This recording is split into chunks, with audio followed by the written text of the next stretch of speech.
Sakin ol. Herkes. Evet şu an.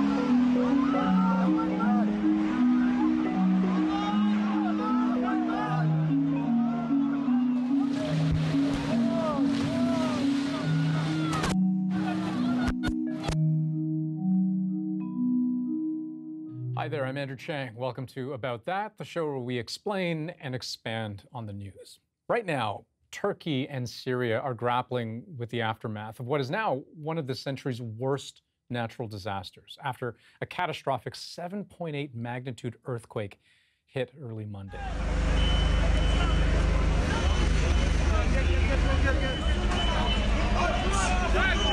Less than 12 hours later, a second 7.6 magnitude quake shook the same region.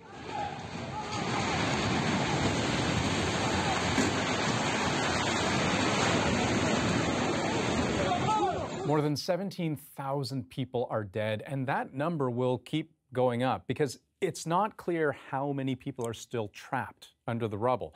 And as more time goes on, the chance of surviving goes down.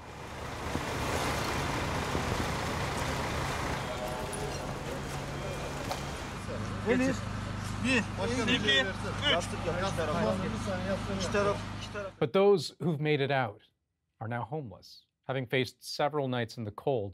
And doubling the tragedy is that many of the areas hit have already faced incredible adversity. Syria has been locked in a 12-year civil war, which over the course of the last decade has led to thousands of civilian deaths, irreparable infrastructure damage, and constant shortages in essentials like food, water, and electricity, made only worse by the COVID-19 pandemic.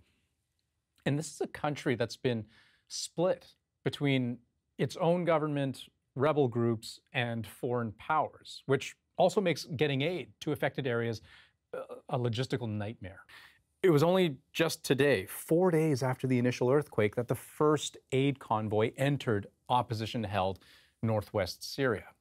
And when we think about all the refugees that have been affected by the ongoing war, many of them have ended up in neighboring Turkey, in areas where, as we saw, they've just now been absolutely decimated by the earthquake.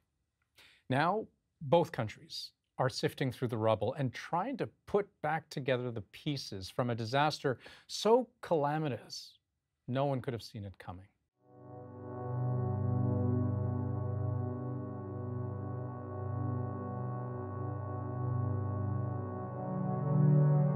My name is Yilmaz Akıncı. I'm a producer. I'm based in Istanbul, but since the earthquake began, I am on the region.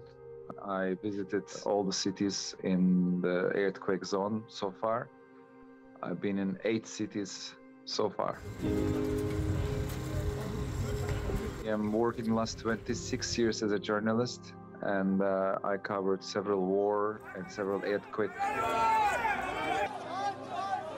If you look at the portion of the area has been affected, definitely it's it's the biggest one that I ever covered last 26 years. I mean, 1999,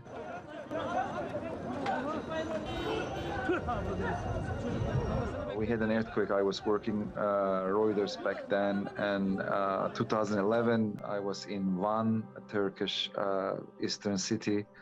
There was a lot of also damage, and people were suffering a lot, etc. But the point now in here is so wide, like connection between the roads is like catastrophic. Everything is turned upside down. People are in panic, chaos. Transportation is in chaos. People are so scared. I mean, it's terrible situation. And people are losing their loved ones, and everywhere is destroyed, and there was no food, electricity, no natural gas. And the winter conditions, like, I was in Malatya today, it was -3, but felt like -10.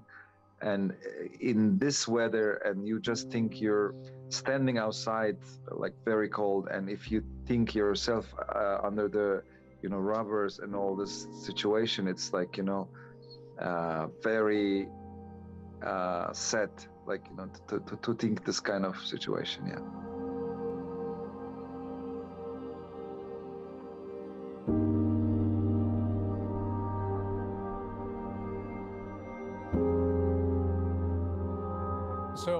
where exactly did this earthquake hit?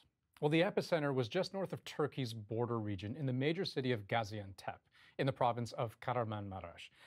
Gaziantep is one of southern Turkey's major cities with a population of almost 2 million people, and between a quarter to a third of them are Syrian refugees.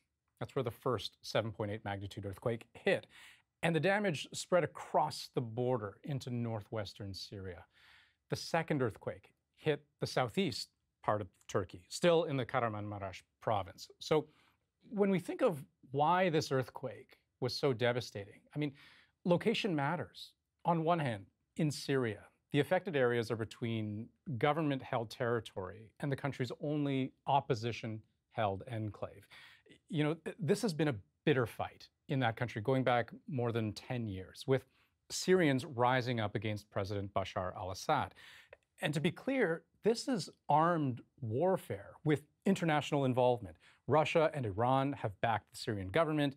Those in rebel-held areas have been shelled, bombarded. They've become a refuge for millions of other Syrians displaced by war. And they've relied heavily on Turkey, among others, for support. In Turkey, Gaziantep is a region that is literally on the front line of that humanitarian response. More than 1 million Syrians live in the Turkey-Syria border region, almost 500,000 in Gaziantep city itself. And the UN says nearly 70% of the population in Syria was in need of humanitarian assistance before the quake. So it's easy to see how this earthquake is a massive crisis piled atop another. But why was the destruction so severe?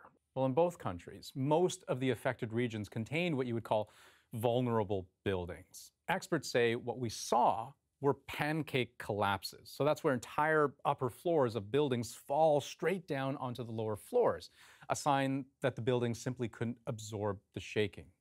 In Turkey, for example, any building constructed after the 1999 earthquake should have had updated building codes, but they're loosely enforced, and many buildings have been built illegally. And any buildings predating the ones that are up to code could have been vulnerable. It's also about the timing of the earthquake, which unfortunately struck in the morning when many people were still at home sleeping. And now its aftermath. Massive rescue and aid efforts are underway in two countries that have an incredibly uphill battle ahead of them. My name is Murat Torun. I'm living in Toronto.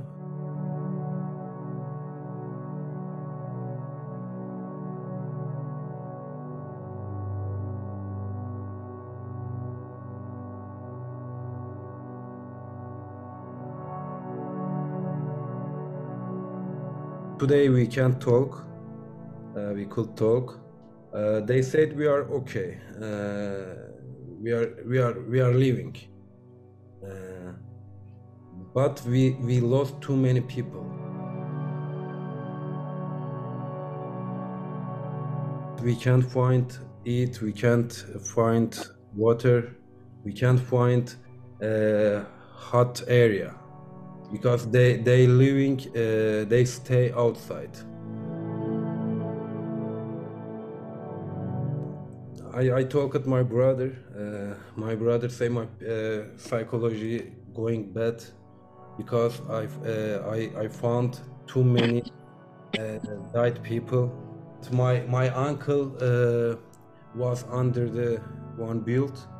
They found, but maybe 15 hours later, my brother is found. This is really bad experience for him.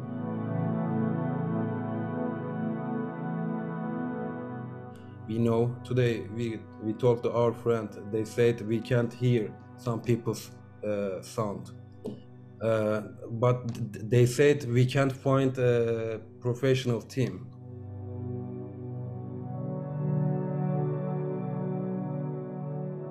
My uncle, okay, they find, but my brother find my uncle, not professional team. Maybe we can bring our family here. Maybe Canada can do this because we family really need They living in car, three night. My mother said first 2 night is okay, was okay, because we have a little bit gas, but our gas is done. I don't know how is this night, third night. I don't know.